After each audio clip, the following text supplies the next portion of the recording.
So that is Kensington Garden Square. I think it's a private garden. There's a lot of private gardens in London. If you look at a map, you'd see, wow, they have a lot of green space, and they do, but a bunch of it is private, just the people that live around there, which I don't think is a good thing, but it's better than concrete. I'm tired from walking all the way from here to Kensington Park and through that, and then to Hyde Park, down to where they have a really nice cafe. I don't know, was it 2 miles there and 2 miles back? It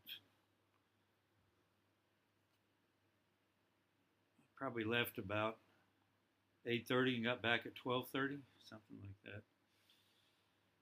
Had to stop along the way many times, but whatever you're doing, and it doesn't matter what age you are, if you're doing something that's really challenging,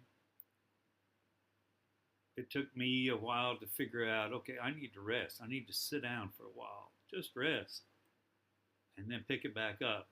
But a lot of times, men, maybe women are like this too, but men, we try to be tough. I can do it, and I can just walk 2 miles straight. No, I can't, not at my age and not with my hips messed up.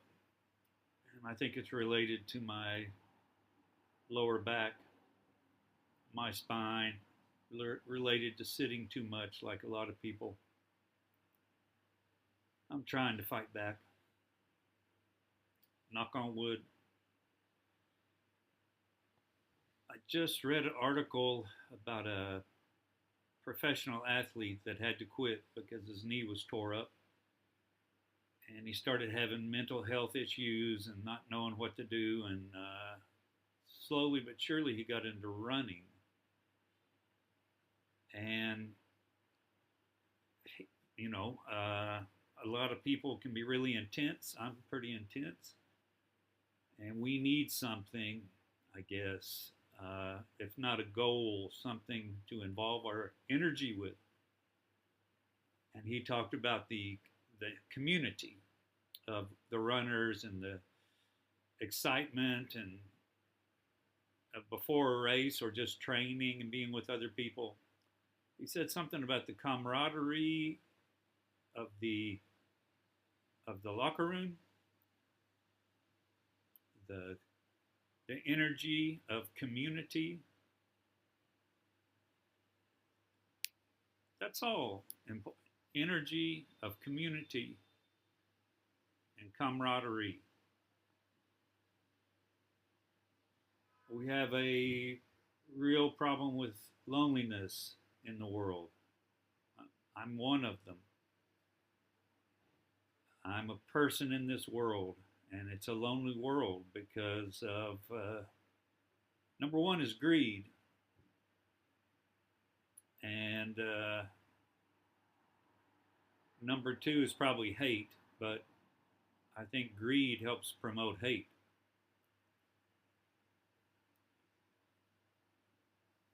If we ever become better people, better citizens, we'll see that creating a society, a community where we care for each other and not just say those words.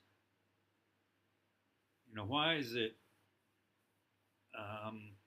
why is immigration such a big issue? One reason is, different cultures coming together and different languages and religions and colors, skin colors, and trying to put all this difference together. But also, it's poverty. Throughout history, the immigrants usually are poor people looking for a better life. All colors. In this country, it's been all colors. Different stages of our history, but it's poor people. And usually the nation likes these poor people because they'll work cheap. They'll do the jobs people don't want to do for such low wages. So they're used and abused. Immigrants have been used and abused for hundreds of years in this country, thousands of years in the world. But this idea of community, and instead of having the rich and the poor, which is actually becoming even more obscenely unequal, it's more toward the middle, where people have a decent life, a decent home. What is Maslow's hierarchy of needs? Food, water, housing, safety. Food, water, housing, safety. You need that. You need that. I need that. Everybody needs that. If we don't get those basics, bad things happen. Stress and strain and desperation. I'm just talking about the basics. And beyond that, we've got to build toward self-actualization, where we become who we need to be or should be, and find the great joy that is here and that is inside of us and that we can share. We can do all this.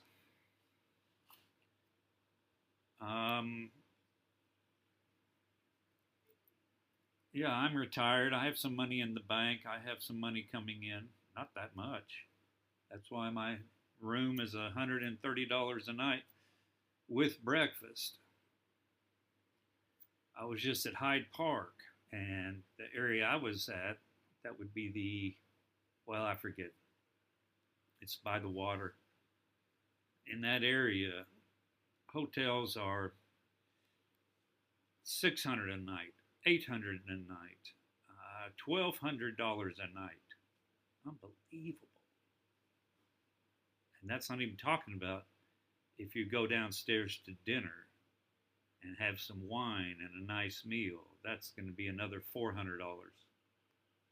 Unbelievable. I don't know how people are so rich that they can do this. But they are. And what's happened is capital has overtaken labor. So it doesn't matter how much you work.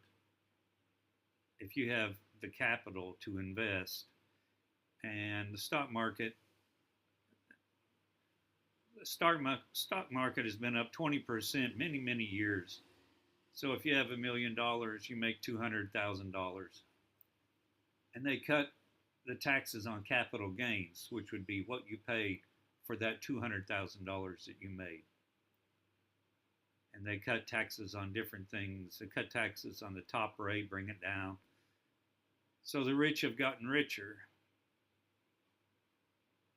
And they have figured out how to have dark money political action committees and push their message and push their candidates and get them elected. My God, Elon Musk spent $280 million to help get Trump elected. Seems like that should be illegal. It seems like a corruption of democracy and equality and our election system. The very conservative Supreme Court did that. Citizens United. We should all know that if we're trying to be good citizens, we should know what's helping America and what's corrupting America. Citizens United is corrupting America.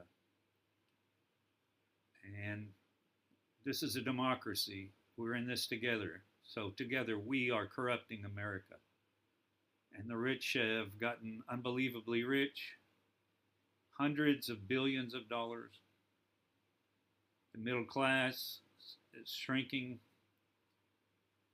And the people at the bottom are desperate. Desperate to survive first and then have a decent life. I'm tired of hearing people say, well, they need to work harder, or no matter what you give them, they ruin it. Just cold blooded. Cold blooded. And the worst part is if they go to church on Sunday and pray to a guy that said, love everybody and sell all your things and give the money to the poor, and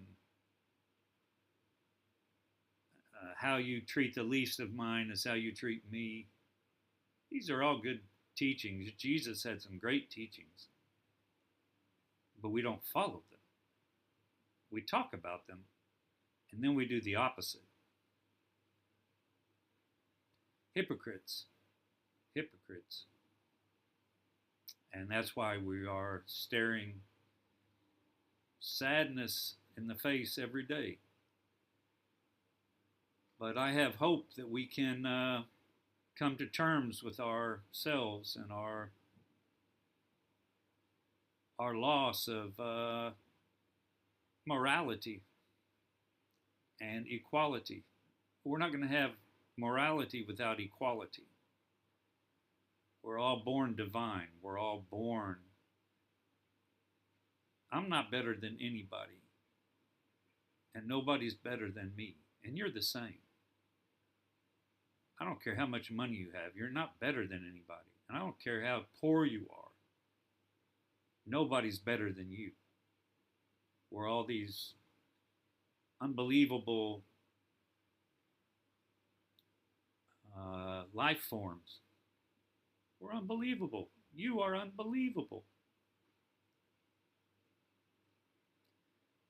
And we have to start living that way and voting that way. And we can.